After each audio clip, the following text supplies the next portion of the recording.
get in here. It's a beautiful day in Hawaii, where I was lucky enough to get away. And here's the good news. The lines in Maui are really short. Turns out that when you have a fake, hoax, false alarm missile attack, it really clears out the crowds. Yesterday I went swimming in the hotel pool, if you can imagine this, big resort property, and I was the only one there. There's nobody else there. This is the fewest people I've ever seen in Hawaii. I've been here quite a few times.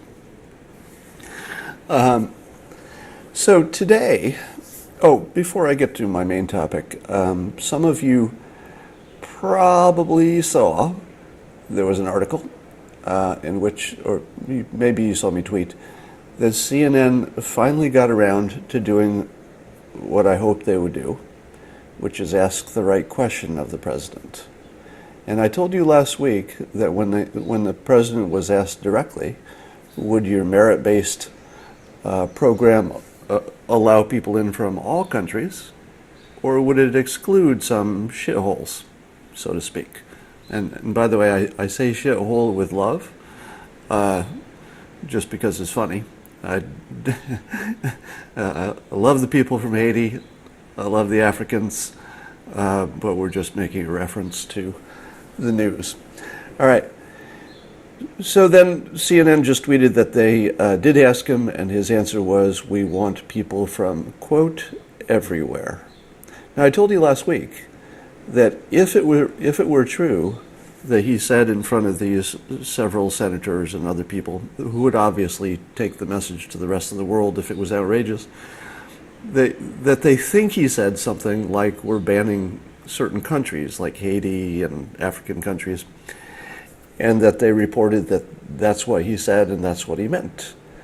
And I said, well, we can just ask him, because if he's willing to say that sort of thing in public, he would certainly say it again. Have we seen any indication that he holds back on his opinion, whether it's unpopular or not? Not much history of that.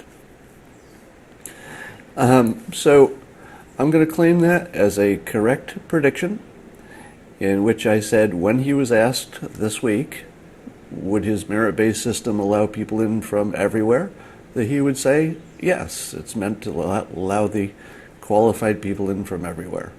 And indeed, he said exactly that this week when they finally asked him. What took them so long to ask the direct question? What took them so long? I'll tell you what took them so long. They didn't want to hear the answer. That's why it took so long. And so, based on my, once again, correct prediction, which I may be wrong about this, but I think I'm the only person in the world who predicted this. Maybe not, but I didn't hear anybody else predict it. And so let us hoist our mugs and glasses and vessels in which beverages are contained and drink once again to the tears of our foes. Ah, good tears. That's good stuff. All right, so now to the topic of the day. This might be one of the coolest things you've ever seen in your life. It might be. And here, I want to be very clear what my objective is today. What I'm going to try to do is open up a brief, temporary portal between two different realities. All right, it won't stay open, and it won't change probably anybody's mind. But you've all heard me by now talk about how we're looking at one screen, but people are seeing two completely different movies. You see that over and over again. For example, let's take the Russian investigation. When anti-Trumpers look at all the facts, they say, well, it's clear he's guilty of all manner of crimes. When Republicans and pro-Trump people look at exactly the same facts, they say, well, I'm looking right at it. There's no crime there. Nothing there. I'm looking right at the same stuff you're looking at. So that's an example of the two movies on one screen. We're going to talk about birtherism. Somebody had a question there. So what I'm going to do is I'm going to allow the people who are the anti-Trumpers, who are watching their own movie, to open up just a brief, temporary portal into the other movie. All right? Won't change your mind, but you're going to be able to see it for the first time. And then it's going to close, and you'll go back to your other world. So it could be a cool experience. Now, for those of you who are already pro-Trump, I think you're going to enjoy following along because you're going to learn something, okay? Now, it took me a while to figure out how to do this because this is not easy. Opening a portal to another reality, not easy stuff, all right? But finally last night I had this thought that was like, God, that's it. I can open the portal. And here's what it's based on. I'll call it the common explanation. Now, I would call the common explanation for a set of facts the explanation which is most ordinary. All right. So, for example, if you had some food in the refrigerator, and there are members in your family, and some of the food disappears, and you say, "Hey, who ate my food out of the refrigerator?" The most common explanation would be somebody in your family, or possibly a visitor, ate your food. But if somebody in your family said it was aliens from another universe who came to this world and only came here to eat your sandwich, you would say, well, I can't rule that out. Like, you can't prove it didn't happen. But the common explanation, the ordinary explanation, is that somebody in the house just ate your food. So I'm not going to prove anything today. I'm just going to make a case that if you're believing the extraordinary, that an alien came to this planet and ate the food out of your refrigerator, once maybe that makes sense. Sometimes the extraordinary does happen. But if you consistently pick the extraordinary and not the common explanation, then you will suddenly start, once you see it in context, you'll start questioning your current reality, and that will temporarily open a portal that you can see the other one. All right. So here's what I'm going to start with. I'm going to start with a number of claims, observations, facts, if you will, that both anti-Trumpers and Trumpers would largely agree on. All right. This is something called pacing. So I'm going to first get everybody to agree with me, and then if I say something that you wouldn't normally agree with, you'll be a little bit primed because we've agreed so much so far. All right. So the following things are things which I think Trump supporters and Trump opponents would all agree upon. All right. So here's my list.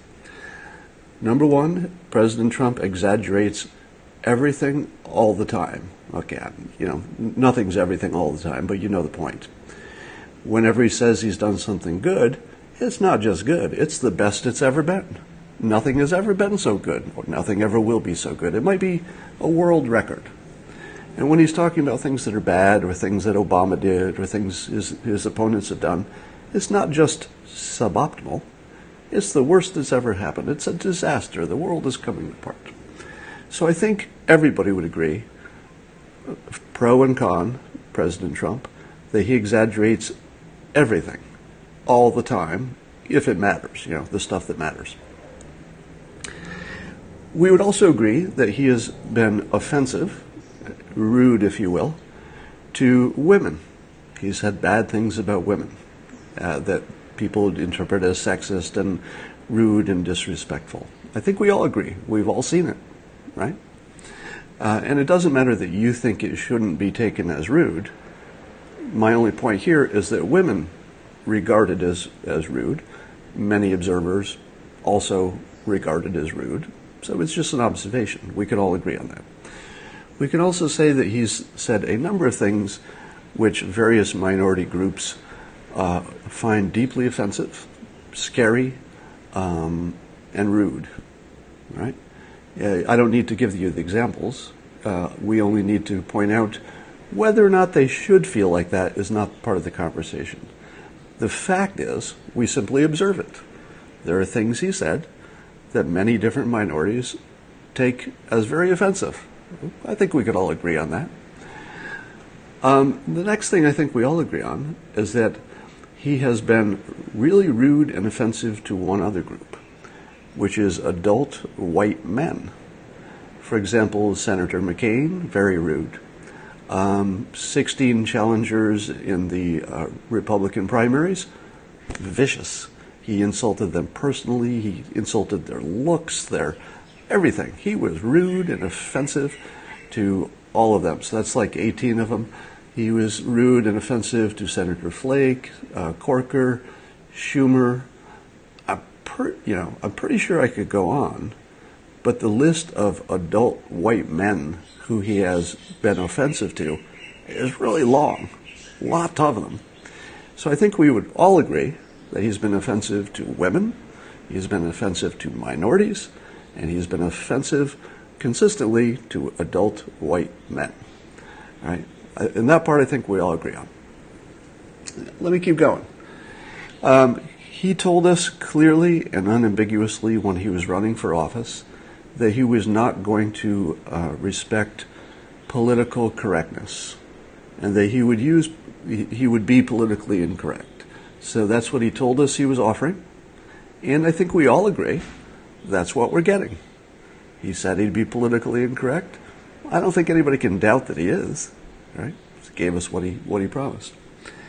Now, like it or not, whether you like this politically incorrectness or not, the cognitive scientists and the linguists, the professionals, have now weighed in, and even if they find it obnoxious, terrible, bad for the country, no matter what they think of the president and his policies or anything else, the experts, cognitive scientists, professional linguists, have noted that his lack of political correctness does give him extra tools that other people don't have. So, for example, he can denigrate just about anybody in any way, and it's kind of effective, even if you hate it, right? You don't like any of it. Maybe you wish it didn't happen. But the experts say it works. Yeah, he did become president. We would also agree, and I think so far we're all agreed, right? The other thing we agree on is that he oversimplifies. He's a big oversimplifier. So, for example, when he's talking about border security, especially during the race, he said that he just built a wall. Right? That's a gross oversimplification of a lot of different things you need to do on the border to secure it. So I think we'd agree he's a big oversimplifier, right? In really every topic. You know, when he talked about ISIS, he just said, we're going to destroy them. I'm going to loosen up on the rules of engagement. But just everything is just the simplest explanation. All right. He doesn't, I think we'd also agree, people who like him or don't, that he doesn't master the details of most policies. I think we'd all agree, right? Nor did we really expect him to. He learns enough, he thinks, to make his decisions, but he's not a detail wonk. I think we all agree. We also agree he curses a lot. Curses all the time in lots of different situations. We've all seen it. We all agree. I think we'd all agree that he's failed the fact-checking literally thousands of times. Even just last year, I think the actual count was over 2,000 times he failed the fact-checking. His supporters would agree, maybe not in the total number, but we all agree. He fails. It is normal to expect him to fail the fact-checking. We also notice that he keeps winning in situations that people don't expect him to win at. In other words, people are consistently surprised that he got nominated, surprised that he won, surprised that his first year was as good as it was. So there's something he's doing, and the cognitive scientists and the linguists have told us, and I've written a whole book about it, Win Bigly. I've told you how he does it in terms of persuasion. All right? So those are the things we all agree on. And we also agree that the that Republicans are typically accused of being racist. It's the most ordinary thing we see. And we would agree that the opponents of President Trump, like any opponent of anybody, they cycle through every single thing that they can throw at him, sort of a kitchen sink strategy.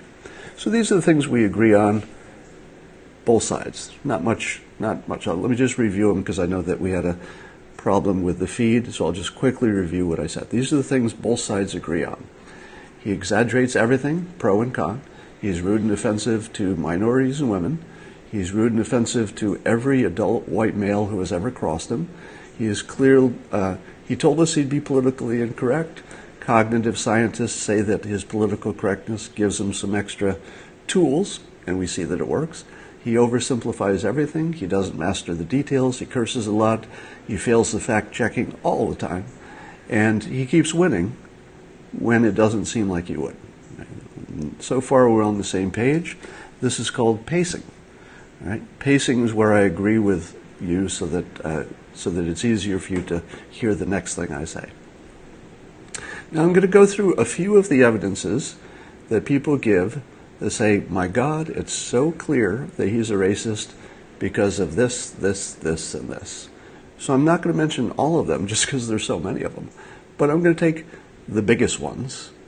And here's the frame.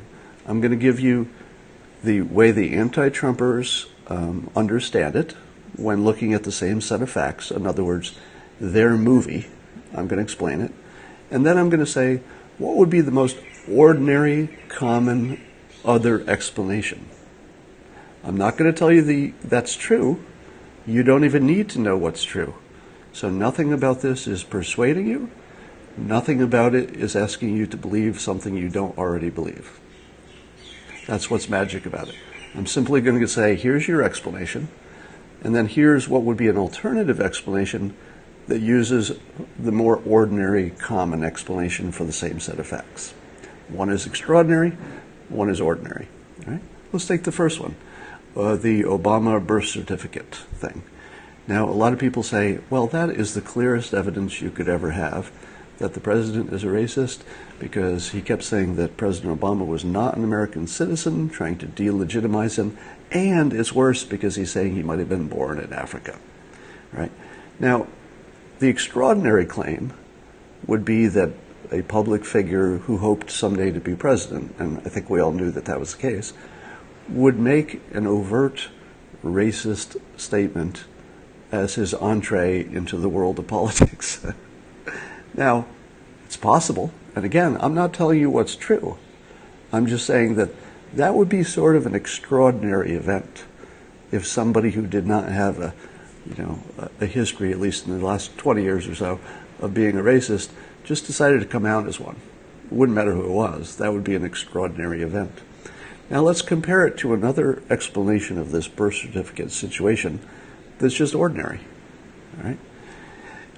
The ordinary explanation is that questioning a candidate or a politician's technical qualifications for office is the most common political attack you've ever seen.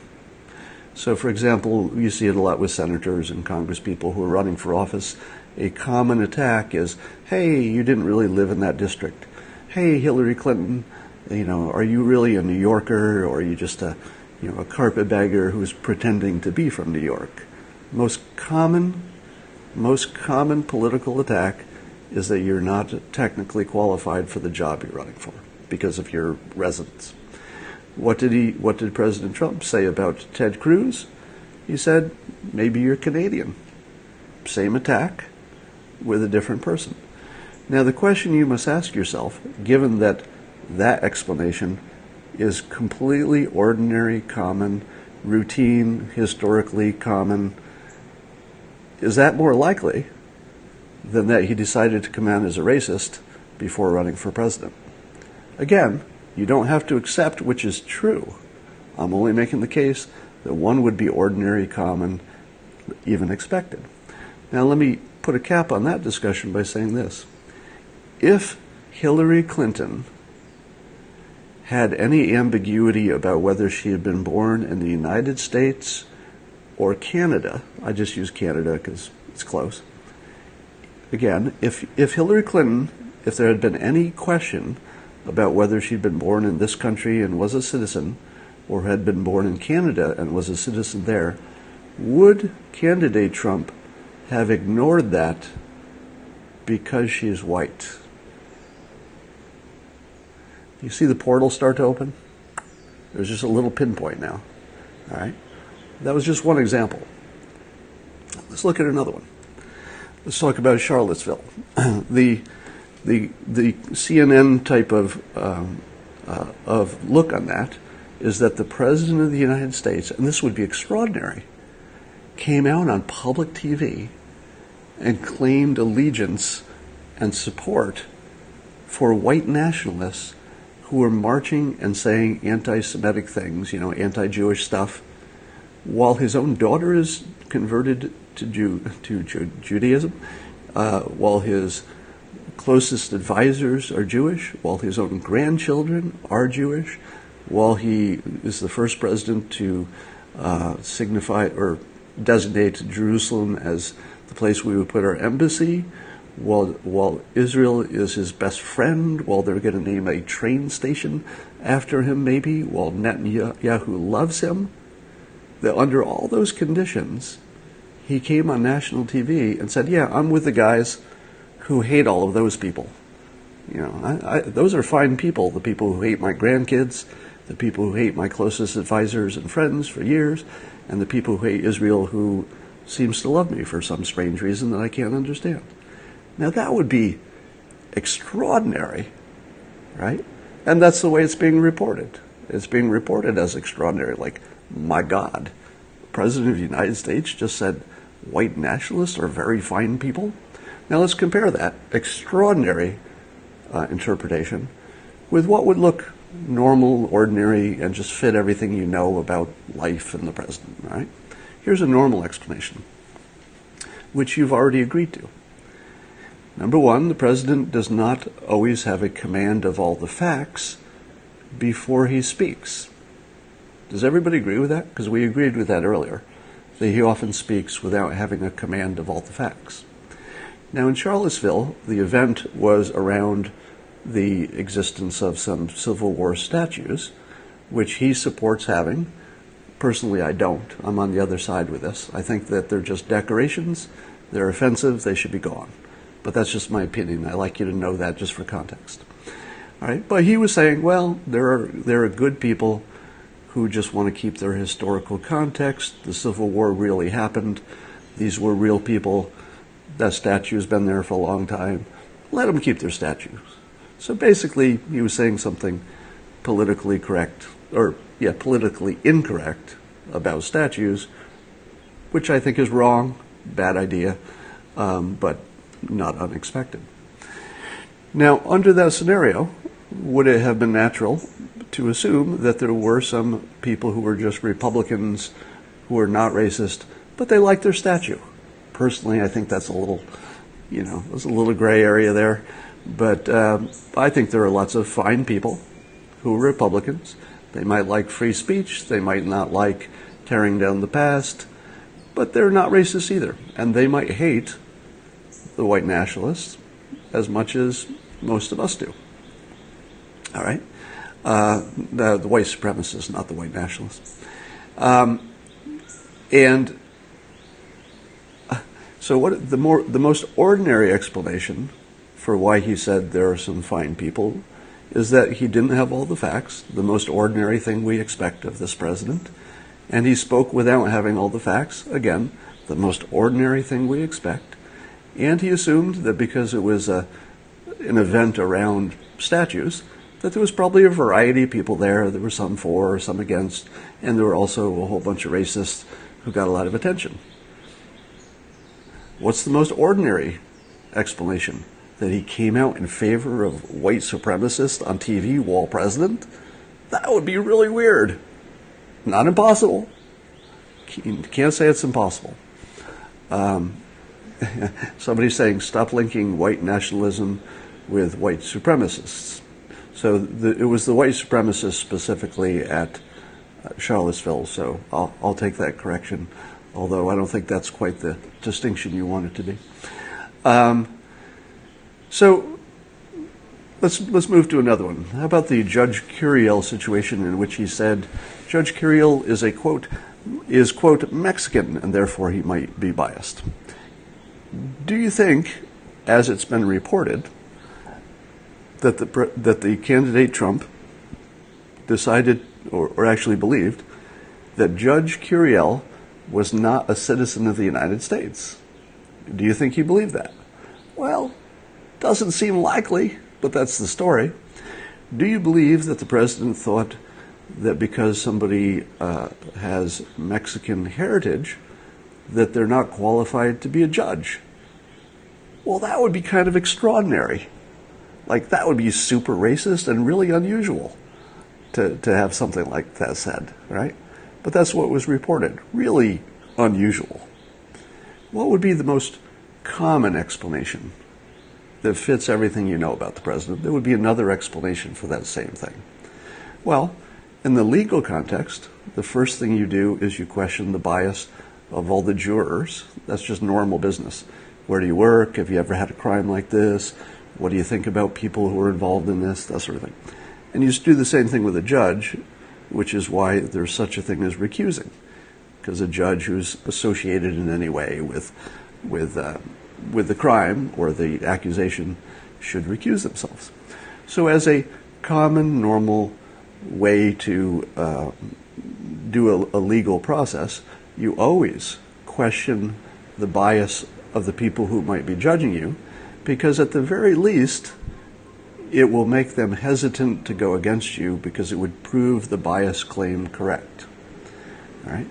Now, calling him Mexican, since we know that and we agreed at the top of this Periscope, that President Trump always oversimplifies when he means a variety of border security that could be a river or a natural barrier. He just says the wall. Just build the wall. Right? He's a simplifier. Just build the wall. So if we know he simplifies to the point of being inaccurate in his normal conversation, saying the judge is Mexican, the most common explanation is that Mexican heritage is what he meant, and that within a legal context, it's completely appropriate to question, since he was the most famous person that people with Mexican heritage hate, perfectly reasonable to ask it. And we saw that the result of that is that when Judge Curiel could have ruled to hold the trial for Trump University before the election, he chose to do it after the election. In other words, Trump's strategy of calling out his bias so he could get a little extra consideration appears to have worked. All right. So the amazing description would be he's a big old racist and decided to just come out and call him Mexican and say that Mexicans are unqualified to be judges while running for president. Would be the worst thing anybody ever did. The dumbest. That would be amazing. Amazing in a hard to believe way. The common explanation is he simplifies. Mexican just means, somebody of Mexican heritage. And then in a legal setting, calling out bias is the most normal thing. And by the way, the strategy worked. Ask any lawyer if I'm right. They will all agree with me. Now let's take the most recent one. The claim that he called some countries shitholes. Would it be unlikely, and I think it would, that in front of a variety of senators and witnesses, he would decide to come out of his racist closet, as some people believe, and just say that the people from these countries, which are primarily black, are shit? Like, if that happened, that would be extraordinarily unusual. That would be hard to believe from anybody, but not impossible. I'm not trying to change anybody's minds. Possible, amazing things do happen sometimes, like amazingly unlikely things. They do happen. But what would be the far more ordinary explanation for the set of facts we saw. Well, the more ordinary one is he oversimplifies. So when he's saying that the countries are shitholes, that he's talking about, the countries. Keep in mind that he put that comment in the form of a question. In a normal executive meeting with people who are trying to sell him their ideas, the most normal executive process is that when somebody says we should do A, you say to them, why do we need to do A? It doesn't matter what A is. It's the most common executive thing is, why do we need to do A? Sell it to me. I want merit-based immigration. You want something that seems to be country-related. Tell me why we need more Haitians. Now, out of context, that is frickin' racist. No doubt about it. And that's the way it's been reported, out of context. In context, he's saying, I have a merit-based immigration plan. Everybody knows that's what the context was. You're suggesting something that's not that. Sell it to me. Why do we need more Haitians? Now, in this context, if you hear it out of context, it's terrible. If you hear it in context, it's a completely different thing. All right, now we know he speaks visually. He talks about the wall. When he talks about ISIS, he talks about drowning people in cages and cutting off heads. So I've talked extensively about how he uses visual persuasion. So calling something a shithole is sort of visual. It's just sort of the way he talks. So the most normal explanation is that he oversimplified what he meant because the people in the room knew what he meant. The context was, merit-based versus some kind of country preference. Now, keep in mind that immigration policy in the United States is a zero-sum game, meaning that if you assume that there's a limit to how many people the country can absorb, and it doesn't matter what you think that limit is. Maybe you think, well, we can't take more than 10,000 people a year. Or you think we should take, 1 million per year or 10 million per year, whatever the number is. It doesn't matter what you think is the most we can handle. You would still agree that there's a limit. And for my purposes, it won't matter what that limit is. It's a zero-sum game. Anytime you say, I'm going to let in an Albanian, let's do something that gives preference to Albanians. That necessarily means that fewer Norwegians can get into the country, fewer Haitians, fewer Africans. Because anybody you let in takes a slot. However many slots there were, one's gone. Right? So I would suggest to you that there is no immigration policy which is not racist necessarily. There's nothing you can do about it. Because anybody you let in from a country, and immigration is always country-based, or has been up to this point, if you let anybody in from a country, almost all countries are racially, somewhat homogenous. In other words, China is mostly Chinese, Russia is mostly Russians, Africa is mostly Africans. So it wouldn't matter what the policy was. It's going to be racist. You don't have an option. So if you imagine there's an option of a non-racist immigration policy, you're thinking of an unlimited policy where we can take everybody. But that's not our world. Our world is, whatever that number is, there's a maximum. Every slot taken takes one from somebody else. All right? So, although I've only given you a few examples, and I know you're going to say, but what about the 400 other things he's done? The reason this is a temporary portal into the other movie, where you can see a situation where you could at least temporarily imagine that, is it likely that several extraordinary things happened one right after another, like really unlikely stuff? Or is it likely that the world is operating just like it always has, and every one of these things that I mentioned has a completely ordinary explanation in which you don't need to believe anything unusual? All right. So so Central Park 5 and housing discrimination, somebody says. Now, I'll give you two contexts. The first one is that I try to apply what I call the 20-year rule to judging people's character. And this is especially important for judging politicians who are 71 years old, And I apply this equally to Hillary Clinton, and I think there are probably some witnesses here to know that I've actually said this a bunch of times. That once you go back 20 years, people were really different then, because society itself was different.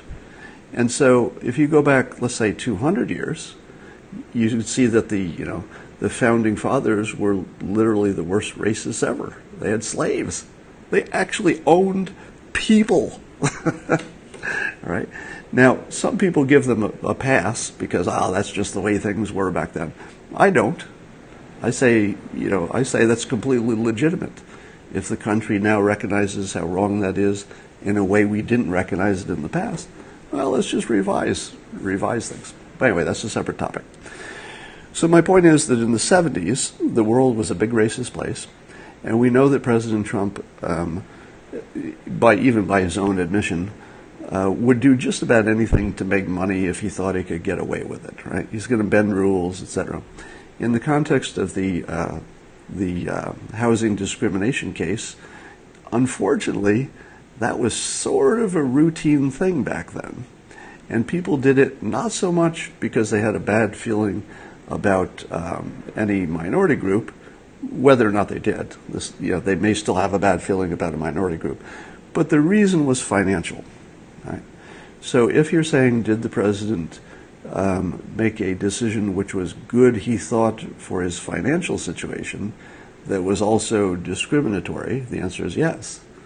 And if you want to judge that, what happened in the 70s, as a reflection of who he is today, I would say I'm not even going to argue that point. But I think you have to be consistent and judge everyone that way. In other words, if you're willing to go back 30 or 40 years for all the Democrats as well, it gets pretty ugly back there. Because people sucked in the 70s compared to where we are today. Today is a far more enlightened time, and not only would I not defend anything that the president did in the 70s, I wouldn't defend anything anybody did in the 70s. It was a far less enlightened time. So the question is, has he progressed in a similar way to how society has? And I think the evidence would be yes. The other thing was, you said housing and the Central Park 5. I don't know all the details of the Central Park 5, but my understanding is that the police believed that 5 African-American youths were involved in a horrific crime in Central Park, that it later turned out they were incorrectly identified, and during that time that they were incorrectly identified, this private citizen Trump ran some kind of a full-page ad saying, these monsters should be, sent to jail or killed or something. Death penalty, right? Now, as far as I know, he never mentioned race. And as far as I know, he believed that the police were accurate and that they had identified the right people. Now, being wrong is not a crime, because he was wrong by listening essentially to the experts, in this case the police. All right? So is that something that you can be happy about? No. But I don't know where the racial element was in that, because he only called out the crime, and he was looking at the experts who said, yes, these people committed that crime.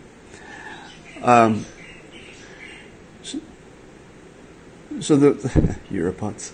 So the most common explanation would be he was wrong. The unusual explanation would be that he thought it would be a good idea to run a racist ad in the New York Times. That would be really weird. But running a strong anti-crime message in the New York Times would be pretty normal. People do say things in the New York Times that they think other people will like and enjoy and agree with. If you believe that President Trump likes being popular, then it would be normal for him to say what other people were thinking, about a crime. All right.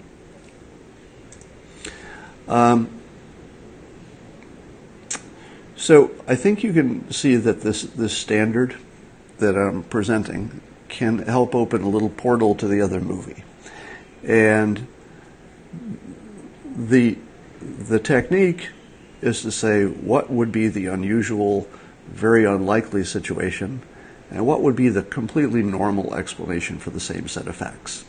That's as close as you can get to agreement, because people are too far apart. But I would ask you to try this line of reasoning with some anti-Trumpers. Here's my prediction. When you debunk each of these elements the way I have, they will just move to the next one, and the next one, and the next one. But they won't dig in on each of these points, because once you've said, would this be extraordinary, and they agree, and then would this other explanation be just a set of very ordinary things, they're also going to agree with that. So they can't change their mind. They're going to move you to the next topic. And watch how you can do this with every topic. Now, there are two explanations for why there are so many things that seem to suggest the president is racist to his detractors, while at the same time, there are so many people who don't see it at all. What could explain that? That a big part of the country can see it as clear as the nose on their face. Look, this evidence could not be more clear. And yet, another big chunk of the country is looking at exactly the same stuff. And they're saying, don't see it. I mean, I don't see it at all. What could explain that? All right? It's usually you can explain it by they're looking at different facts. But in this case, that's not the case. We are looking at exactly the same facts. Well, one explanation is that, one group or a bunch of, racists who are trying to conceal it. But I think most of you know that's not the case. Maybe 2 to 20% of Republicans are the real kind of racist, and the rest are just accused. The other explanation is what I call the confirmation bias, sort of mass hysteria. Now, if you have not studied persuasion and mass hysterias, you would believe that they are uncommon. And yet, we can see a number of them forming right in front of us. Do you remember the mass hysteria that the Cuban embassy was being attacked by a secret sonic weapon? Who was the only person in the world who told you that the most common explanation would be that people were imagining it? Just me. In the entire world, as far as I know, I was the only person who told you with complete certainty that we would not discover there was a secret sonic weapon involved. And sure enough, the news has confirmed that. When we were digging into the Russian investigation, half of the country saw, oh my God, look at this evidence. It's obvious he's broken the laws, and colluded with Russia in some illegal way. His supporters looked at exactly the same information and said, there's nothing here. I don't even know what you're suggesting. There's not even a law here. There are just some people associated who did some things that were sketchy and are being punished for them. So I would suggest to you that we've already seen mass hysteria in a number of ways, which can be confirmed. The Cuban example is perfect. That's confirmed. The experts have now weighed in and said, oh, yeah, that was a mass hysteria. Or something else, but it certainly wasn't a sonic weapon.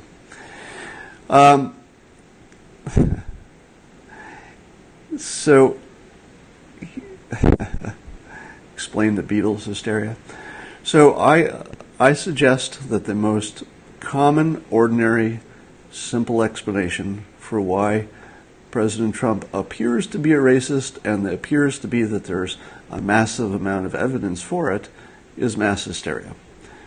Fed by the media because their business model is trying to match Fox News' business model. So Fox News was ahead of the curve in completely ignoring facts. I love my Fox News, by the way. It's my favorite. It's my favorite network, period. I watch more of it than anything else.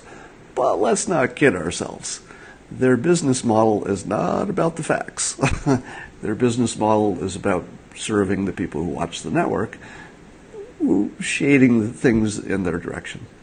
It used to be, and I felt this, the CNN and the other news networks were a little bit closer to unbiased.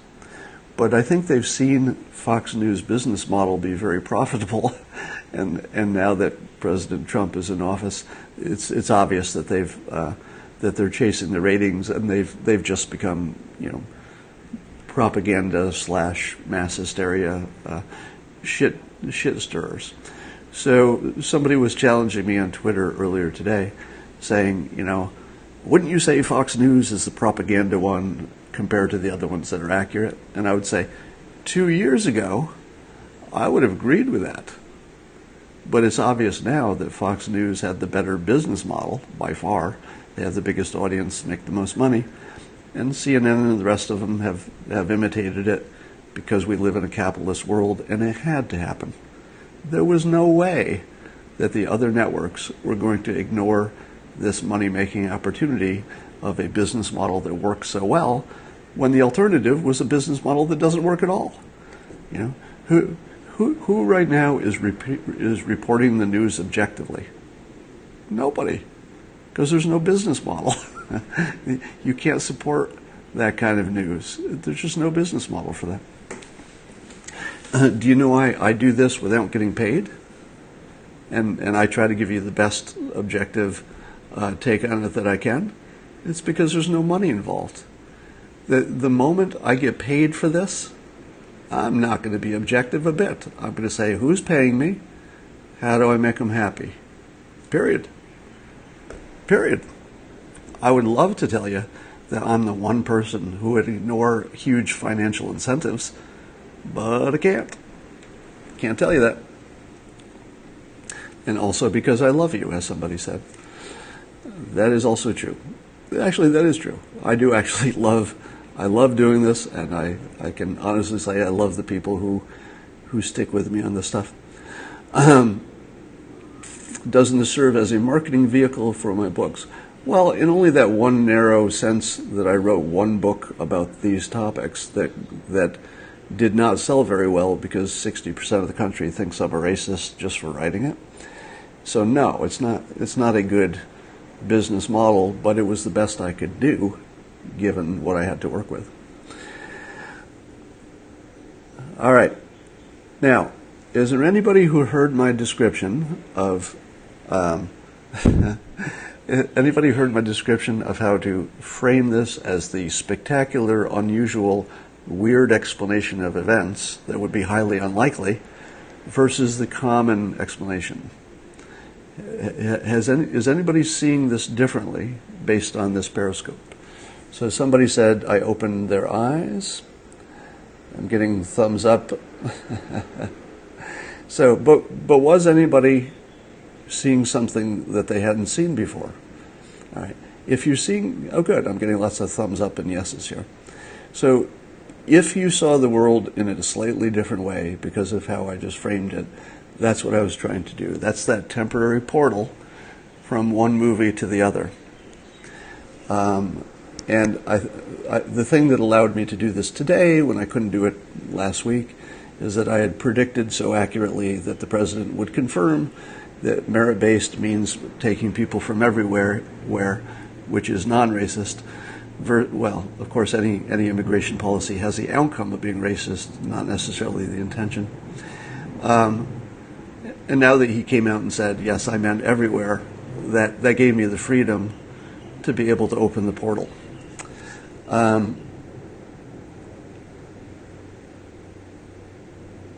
Okay. Are you reading of these CDANs lately? I don't know what that is. Literacy tests are merit-based and racist. Yes, they are. Most, just about any worldwide or national policy is racist in outcomes. All right. So let's say you change the tax policy to make it, let's say, less friendly to the majority and more friendly to the people who are struggling.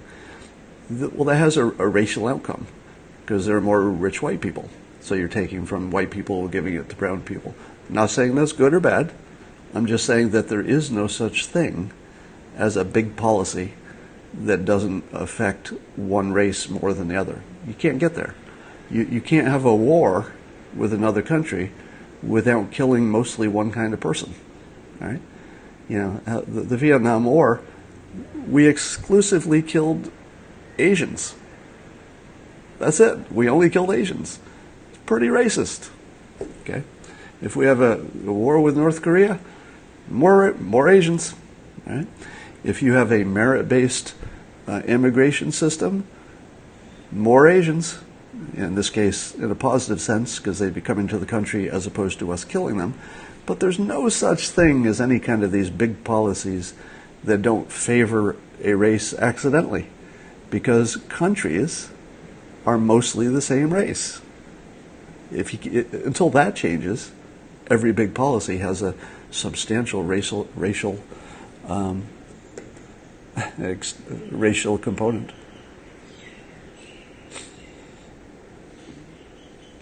All right. Is there hope changing the racist image?